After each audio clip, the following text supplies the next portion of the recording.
Boa noite a todos. Hoje nós vamos tratar o capítulo 29 do livro Momento de Renovação. O tema de hoje é carências. É uma mensagem de Joana de Anjos com psicografia de Divaldo Franco. Então, nessa mensagem, Joana nos traz toda essa situação da carência que existe hoje no mundo moderno. Então, ela traz essa mensagem nos falando sobre as suas causas, como nós devemos lidar com ela no sentido de erradicá-la dentro de nós mesmos e trabalhar em termos de sociedade também para diminuir essa dor, essas aflições geradas pela carência. Então, vamos iniciar lendo a mensagem de Joana, que começa falando o seguinte: vives num mundo no qual a carência é uma constante, gerando desequilíbrio e promovendo violências. E a seguir ela vai comentando sobre todas as carências que existem, a carência afetiva, a carência de emprego. Ela fala também da carência financeira, da carência de segurança. Então, uma série de necessidades que estão aí presentes no mundo em que vivemos. Então, para refletir um pouco sobre essa questão da carência, eu lembro aqui da história de Max, do mendigo Max. Essa história encontra-se no livro O Céu e o Inferno, os livros da codificação, e esse livro ele traz a mensagem de vários espíritos nas situações em que eles viveram, ou que eles vivem. Então nós temos os espíritos que foram suicidas, criminosos, aqueles medianos, os que habitam os mundos felizes, e a história de Max está no capítulo referente às expiações terrestres. Então, essas mensagens elas têm como objetivo nos instruir, nos orientar, porque a partir do momento que esses espíritos falam sobre as suas vivências, é como se eles dessem uma sinalização para cada um de nós, principalmente encarnados, para nós tomarmos consciência da forma que nós estamos vivendo no mundo. Então, aqueles que são mais sofredores, mostrando através das vivências que eles tiveram, para tomarmos cuidado com determinadas atitudes, já aqueles que estão nos mundos felizes, para nós seguirmos os seus exemplos. Então, a história de Max também nos traz muita instrução. Então, conta-se que Max viveu até mais ou menos quase 100 anos na Baviera, numa região cercada por castelos. Ele vivia da caridade pública, ele dependia de auxílio para poder sobreviver, já que ele não conseguia trabalhar. Ele era muito querido das crianças, que chamavam ele de Conde Max. E assim, ele era chamado por todos de Conde Max.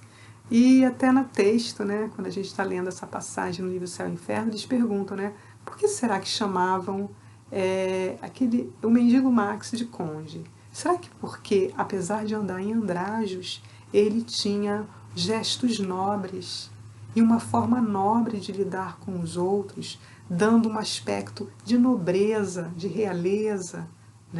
Então, essa é uma pergunta que fica logo no início da história. Então Max ele desencarna e ele fica muito grato com a oração de uma das meninas, filha de uma das propriedades, de um dos palácios daquela região, e que também oferecia um abrigo para ele na estrebaria. Então, além de ser muito grato a essa menina, porque ela reservava esse espaço na estrebaria para ele dormir, para ele ter um pouso, ele também ficou muito feliz dela ter lembrado dele na sua desencarnação. Então, Max decide aparecer em sonho para ela, para que a sua história possa instruí-la e todos aqueles que o conheciam. Então, ele começa contando para ela que aqueles arredores que ele vivia, ele conhecia muito, conhecia todos aqueles castelos, porque ele havia sido dono deles. Ele havia sido, há 150 anos atrás, dono de todos aqueles castelos, grande parte daquelas terras. Ele era um homem muito rico, muito poderoso, cheio de títulos e também um jogador, ou seja, ele dissipava também muitos bens. Era um homem que vivia cercado por uma série de serviçais, por criados, pelos seus súditos, e na ânsia de dominar, na ânsia de se utilizar de todos os seus poderes, de todas as suas riquezas, ele não tinha limites. Ele era violento, ele desrespeitava as pessoas, ele humilhava.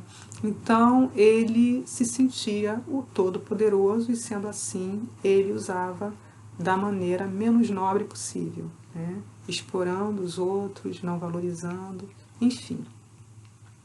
Ele desencarna nessa situação e o primeiro castigo que ele sente é quando ele, ainda no dia do sepultamento, ele percebe que alguns dizem que vão sentir muito a falta dele como fidalgo, ou da importância dele, mas que no fundo, ninguém sentia nada por ele não sentiu nenhum sentimento de amor houve, nenhum sentimento de amizade aconteceu. Então ali foi o primeiro castigo, foi a primeira dor para ele, mostrando que naquela existência ele não conseguiu angariar amigos, né? Fazer o sentimento de simpatia, de amor brotar.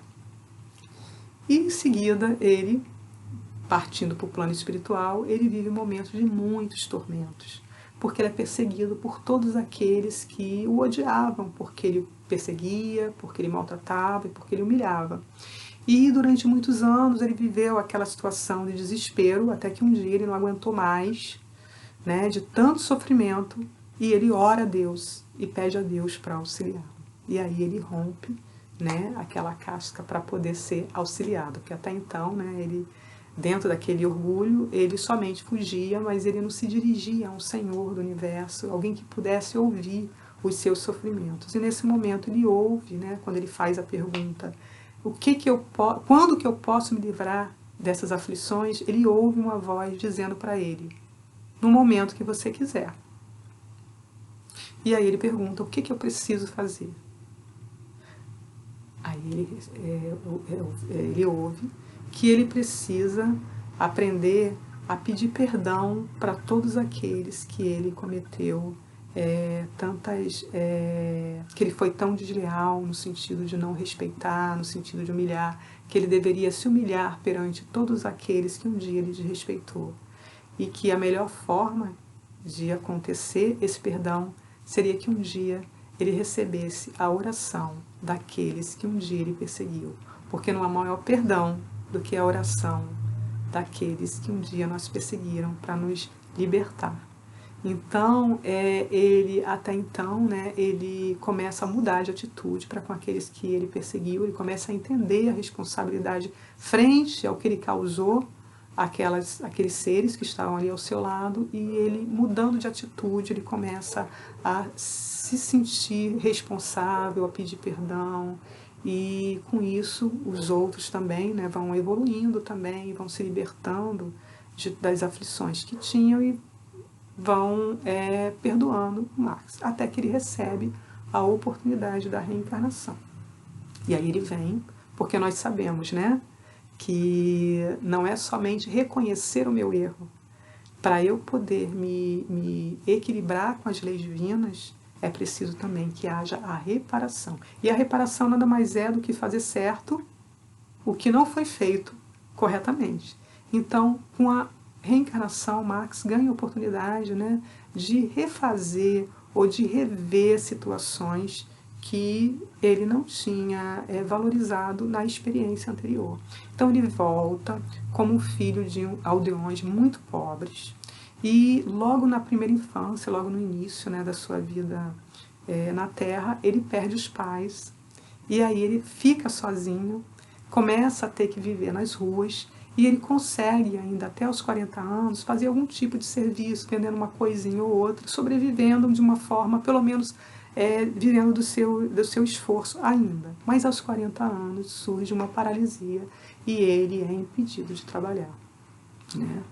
Porque no passado, né, uma pessoa que tinha qualquer tipo de deficiência, ela tinha uma dificuldade muito grande. No caso dele, não tinha nem quem o auxiliasse, né? Então, ele realmente não tinha mais como trabalhar e dessa forma ele passou a viver da caridade pública. Então, ali Marx conta a trajetória dele, as experiências que ele viveu, justamente para que aquela menina ela possa entender que não vale a pena viver daquela forma. Então ele foi um homem que ele não soube valorizar as relações, mas ele também afetivas, mas ele também não soube valorizar os valores materiais que vieram para a mão dele, para ele diminuir a carência que existia também naquele momento, né? Então, para pagar bem os seus servidores, para até usar seus bens para estimular a cultura, né? Mas não, ele dissipou, ele além de tudo, ele também era um jogador. Então não tinha respeito nenhum a nenhum dos bens que estavam na sua mão. E aí volta numa carência, digamos assim, financeira, econômica, para ele poder aprender a respeitar aquilo que nos é dado para o nosso desenvolvimento, para o nosso crescimento, né? E aí nós vemos, né, a grande importância da doutrina espírita. Então, Joana, ela nos traz, né, em duas passagens essa reflexão sobre as carências, quando ela fala assim: o problema da carência é resultado do desamor ao próximo, à vida e ao dever. E em seguida ela completa: a ociosidade de uns provoca a carência de outros. O egoísmo de alguns responde pela carência de muitos. A ambição de diversos gera a carência de multidões. Então nós estamos vendo mesmo hoje, né, no mundo em que nós estamos vivendo, né, de repente essa necessidade, né, que nós tivemos de ficarmos nas nossas casas frente a essa crise sanitária que se instalou, e ao mesmo tempo nós percebemos que nem todos tiveram a mesma possibilidade e foi colocada uma lente de aumento para a problemática que existia na sociedade. Então uma série de carências, né, ali aconteceram. Mas ao mesmo tempo também tivemos a grata alegria de ver também tantos braços se estendendo. E aí é quando, né, Joana traz essa questão de como diminuir a carência do mundo. Porque é muito fácil a gente chegar somente, reclamar e falar que ela existe. Mas qual a nossa parte? De que forma nós estamos contribuindo também para diminuir essas dores, esses sofrimentos? Então, lá no livro Obras Póstumas, né, quando Kardec fala, né, sobre o orgulho e o egoísmo, tem uma parte que fala, né, suas causas, seus efeitos e os meios de destruí-los, né? Então, é um capítulo muito importante, porque nós vamos ver que nossos problemas, né, os problemas, as dores do mundo, eles vêm todos do orgulho e do egoísmo, né? Aquela ideia do egoísmo, né, de que tudo deve ser para mim primeiro, né? Eu tenho que estar, tudo que é de melhor é para mim. E quando a gente vê como ele tem essa fonte no orgulho também, quando eu começo a pensar que eu sou um ser diferente, eu mereço mais do que o outro, né? Então, quando a gente pensa em termos dentro dessa visão, nós nos afastamos cada vez mais da fraternidade e da caridade, que são a base do equilíbrio de uma sociedade para viver em paz. Então, o que a gente tem que fazer diante de tudo isso? Né? Destruir a causa, descobrir, são aqueles autodescobrimentos, né? A gente tem que se mergulhar em nós para descobrirmos qual essa dificuldade que nós temos para vencer essas carências que ainda trazemos, né? Então, o orgulho e o egoísmo, eles geram essa necessidade de viver tudo como se fosse uma urgência, que eu esteja à frente de tudo, gozando de todos os prazeres. Isso vem muito da ideia do materialismo, né? Então as ideias materialistas que consideram, vamos viver agora, porque agora é o único momento que eu tenho para usufruir de tudo. Então isso gera uma ansiedade muito grande de aproveitar tudo ao máximo, mesmo que seja em desrespeito às pessoas, em desrespeito ao próximo. E aí entra a doutrina espírita, né, como esse elemento tão importante para nos aproximar da fraternidade, da caridade e para nos fazer trabalhar também de uma forma mais produtiva a combater o orgulho e o egoísmo dentro de nós. Primeiro, quando nós enxergamos que existe um Deus que é Pai, que é amoroso, que não criou alguém melhor do que o outro. Nós todos somos criados simples e ignorantes e vamos chegar à angelitude. Através de quê? Através dos nossos esforços individuais. Claro que nós sabemos que recebemos muito apoio da espiritualidade, dos amigos espirituais, mas é o esforço do espírito para poder, através de diversas oportunidades, escolhendo melhor entre o bem e o mal, né? Conhecendo melhor o bem e o mal, escolhendo melhor as suas atitudes, exercitando melhor o seu livre-arbítrio e fazendo melhores escolhas, sendo assim mais feliz.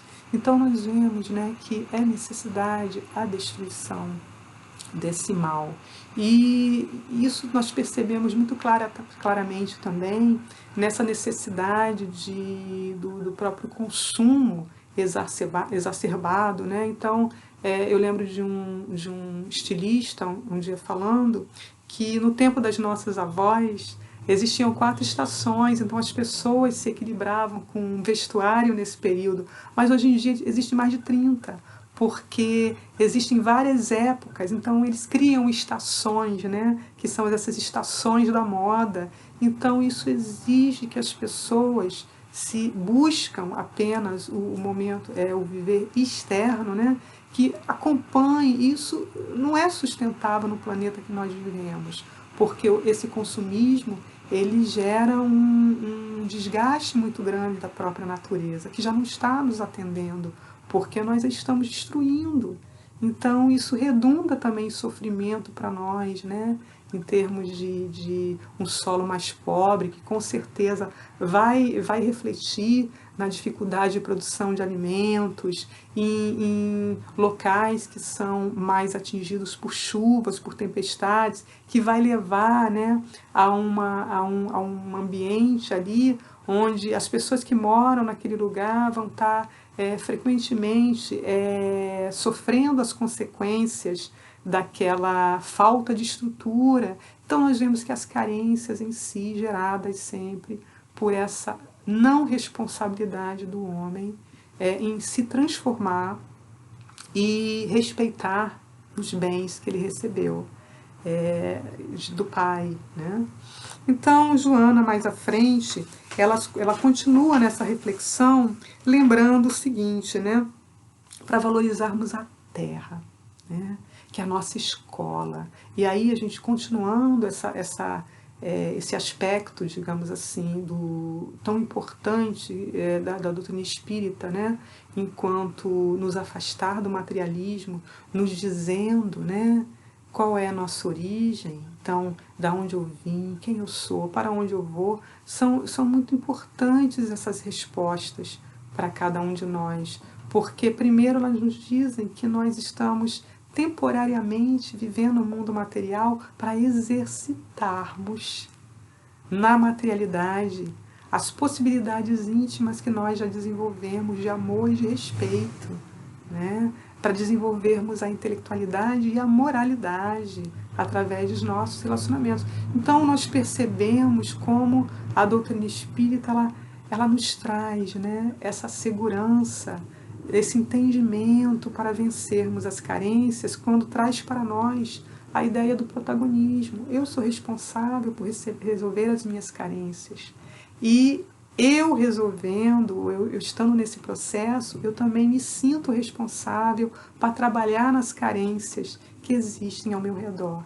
né? Então a reencarnação, assim como para o Marx trouxe, né, essa oportunidade de aprendizado, assim é para todos nós viemos com um planejamento espiritual para nos aperfeiçoarmos cada vez mais, para melhorarmos cada vez mais, para fazermos melhores escolhas e para trabalharmos as nossas carências e também para contribuirmos e diminuir as carências do mundo. Então, Joana nos lembra, né, que cada dia possui 24 horas na sucessão dos anos. Então, todo dia nós recebemos 24 horas. E não adianta eu usar essas 24 horas amanhã. Adiar, porque essas 24 horas é para hoje. Então, eu tenho que dar conta de hoje, das minhas ações, das minhas atitudes, de serem atitudes geradoras de paz, geradoras de equilíbrio, de harmonia, e mesmo que eu não a tenha, que eu as busque, né? Que eu não me sinta o último ser do universo, porque em determinados momentos eu não estou conseguindo lidar, às vezes, dentro de determinadas situações, onde às vezes eu estou mais frágil, mas que eu busque ajuda, eu vou sempre encontrar, né? O Pai é amor, o Pai ele protege, ele ampara, eu vou sempre encontrar pessoas que estejam de braços abertos, se eu orar, se eu confiar, né? Assim como o Max fez naquela hora mais difícil, né? Ele pede ajuda e a ajuda lhe aparece. Então nós sabemos que isso também vai acontecer conosco em todos os momentos da vida pelo qual nós estamos passando. Mas não esquecermos dessa nossa responsabilidade ao longo das 24 horas, né? Das nossas tarefas, dos nossos compromissos.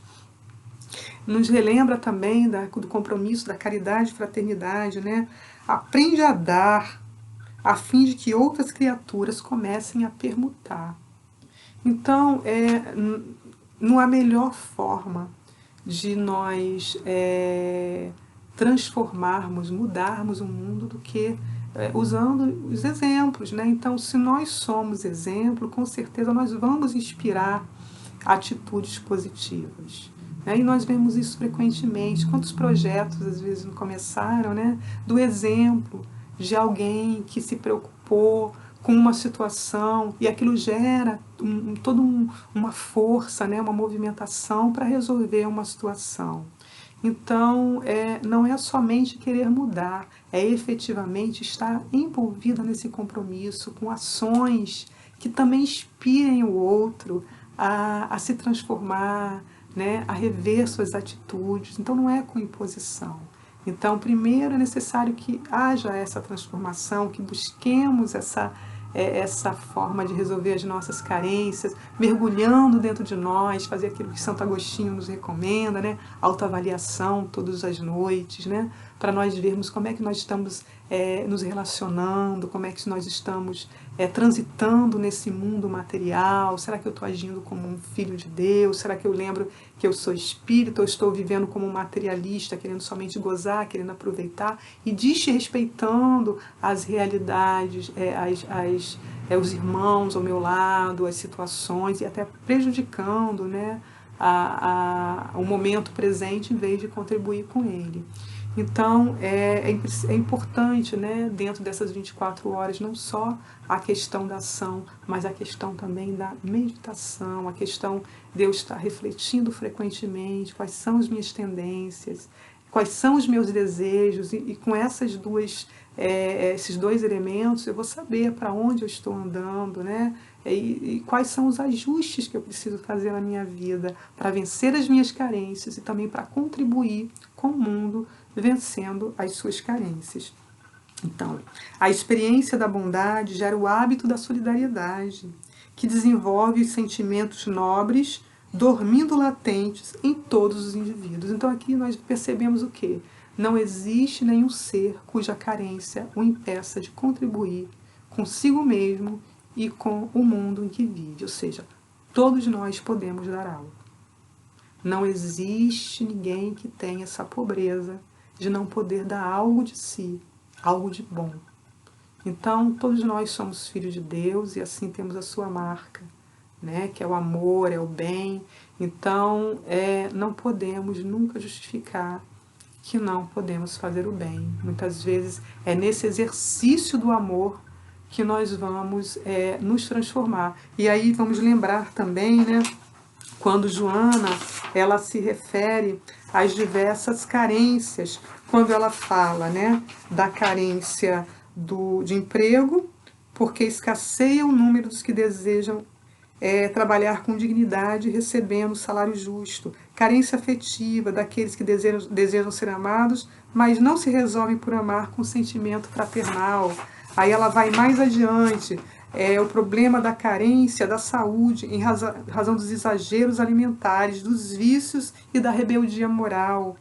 Espalha-se a carência econômica como consequência da falta de solidariedade de todos nos relacionamentos de uns para com os outros. Aumenta a carência de segurança graças ao desrespeito à liberdade do próximo, com o efeito da libertinagem que se generaliza. Então nós começamos a ver que essa carência, ela é fruto da própria atitude do homem.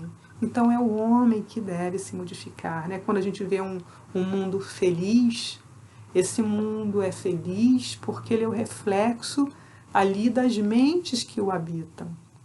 É verdade que nós estamos vivendo um momento de transformação. Então, nós estamos melhorando, né? Todos estão melhorando, embora a situação às vezes apareça de uma forma que muitas vezes dê a impressão até que está tudo perdido, mas nós sabemos que Jesus está à frente de tudo isso, né? E que está tudo sob seu controle, está tudo sob a sua responsabilidade. Jesus, o governador do planeta, está ali, né? À frente, no leme, mas existe realmente um plano para cada um de nós com relação a essa transformação, não só íntima, mas também do planeta. E atualmente, né, nós vivenciamos através dessa pandemia, onde vivemos, né, ainda estamos passando por esse momento de muitos sofrimentos, das desencarnações coletivas, da saúde, né, também da crise da saúde ainda por uma doença que não tem uma vacina, que não tem um remédio específico, mas nós temos muitos braços aí trabalhando, né? Nós temos aí os médicos, os enfermeiros, o pessoal da área de saúde em geral, que mesmo com muita escassez, não cruzaram seus braços para auxiliar as vidas, né? Então nós somos muito gratos por todos esses irmãos que estão à frente desse trabalho, que não abandonaram a oportunidade de também serem esses elementos propiciadores da diminuição da carência, né? Agora falando até em carência de saúde, mas ao mesmo tempo também nós percebemos que as carências ficaram mais visíveis quando muitos não puderam ficar em casa, tiveram que trabalhar, né? Porque não tem uma garantia, qualquer que seja. Então, as pessoas que parando também estão passando fome, então a carência aí geral, né? A carência no campo financeiro, mas no campo também alimentar. Então, nós percebemos naquele momento que as mãos, que os braços se abriram. E isso termina sendo um exercício para todos nós, de percebermos, né, como é importante nós trabalharmos o orgulho e o egoísmo dentro de nós e dentro da nossa sociedade. O compromisso que nós temos em diminuir a carência no mundo. E esse compromisso nós temos como filhos de Deus. Então nós estamos vendo ao mesmo tempo, né, tantas dificuldades, nós vemos também tantas possibilidades no bem, mostrando que nós estamos realmente caminhando para um mundo muito mais regenerador, muito mais solidários, onde as carências cada vez mais serão trabalhadas, porque existe um compromisso de todos nós, nesse momento, de fazermos o nosso melhor para atacar aquilo que precisa ser transformado, né? Então, observar aquilo que nós precisamos mudar em nós para melhor fazermos na sociedade. E fazer isso não só pensando no bem, mas agindo no bem, né? Somos seres de luz. Jesus nos coloca isso frequentemente, né? Em tantas passagens. Vós sois a luz do mundo. Vós sois o sal da terra. Então, que possamos juntos confiarmos nessa marca divina que trazemos, na grande responsabilidade que nós temos frente ao mundo atual, para fazermos brilhar a nossa luz, para que o nosso planeta seja também iluminado, porque nós somos os filhos da luz. Então, que não tenhamos medo de enfrentarmos as nossas carências, de trabalharmos em cima delas e de colaborarmos para um mundo melhor. Então, que brilhe a nossa luz, que brilhe a vossa luz, que brilhe todo o potencial de amor que existe dentro de nós para a transformação do nosso planeta num mundo mais feliz. Que Jesus nos abençoe, esteja ao nosso lado, nos fortalecendo nesse grande desejo de nos transformarmos, transformando o mundo também. Jesus nos abençoe, que assim seja.